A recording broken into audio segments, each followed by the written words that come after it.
First of all, welcome. This is a completely free application. It is local, it is private. All right, let's get started quickly. So when you first open World Charts, it looks like this.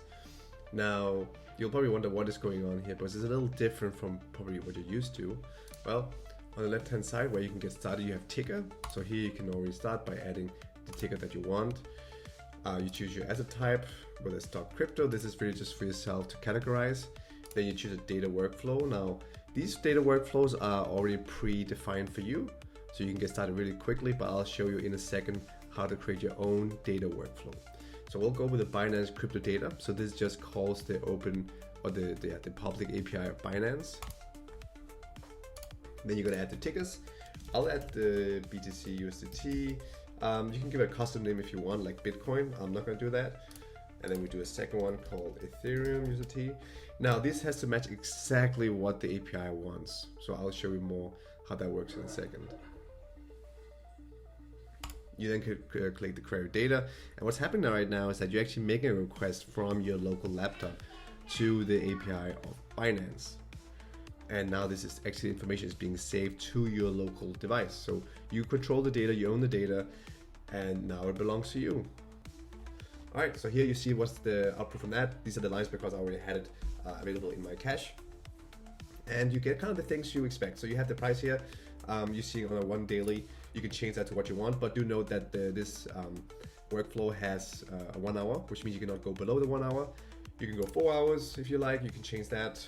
You can change to also to weekly if you want that. So kind of just what you want, right? And the benefit here is also, since, for example, TradingView, if you want to do a custom one, this costs money. Here is completely like whatever you want. So let's do a day of 2. You apply this, and now you have the data for the 2 ones. While in TradingView, a lot of these things that are, they have a great free plan, but when you want to do something like custom chart intervals, or you want to do sort of a set of indicators, you will hit that plan pretty quickly. Here, you don't have that problem. All right, so now you have the charting. On the left-hand side, you have the ability to draw lines, just like TradingView and other ones. You can also remove the last one here. You can make Fibonacci levels if you want. So these ones are also quite good to have. You can have the rectangle.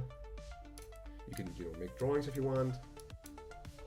Just some common ones that you would expect for charting.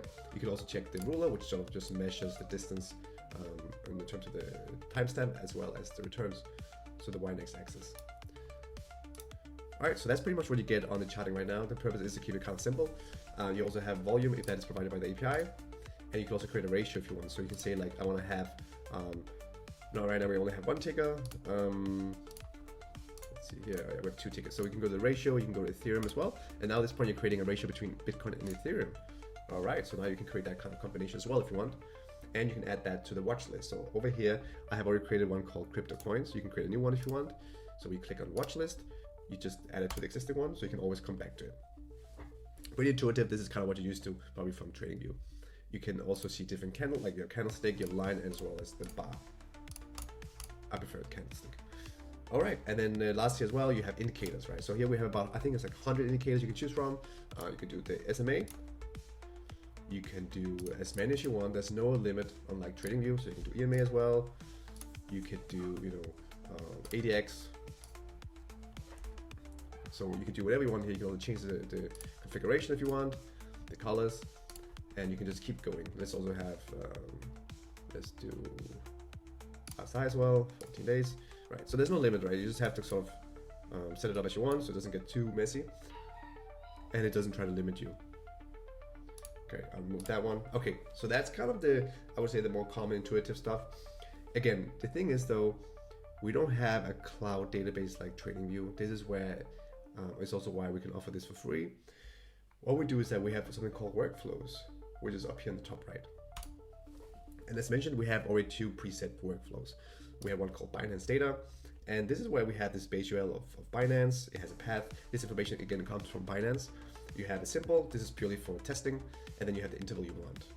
You can choose the interval you want from the API as well as the start date. You can add authentication if you want. This is a public API, so we don't need it, but in many cases you might have to put your API key. And sometimes you need to do pagination, which is required by Binance. So this is kind of what allows you. You can create whatever endpoint you want. Just depends on, it could be CoinMarketCap, it could be other services. Just as long as I have an API, you can call it. So here as well, you can create a new endpoint if you want, add the data. So we have some preset ones like CoinMarketCap, and we will extend that more as it goes. And then you can just fill out the information as you prefer. Now, preset CoinMarketCap gives you an example of something called nested time series extraction. Because of the way the API is for something like the historical data, you don't just get one ticker output, you get multiple information nested. So you can create kind of a nested one as long as you define the key that is in the API response. This is smart enough to identify this information and then extract that with a timestamp.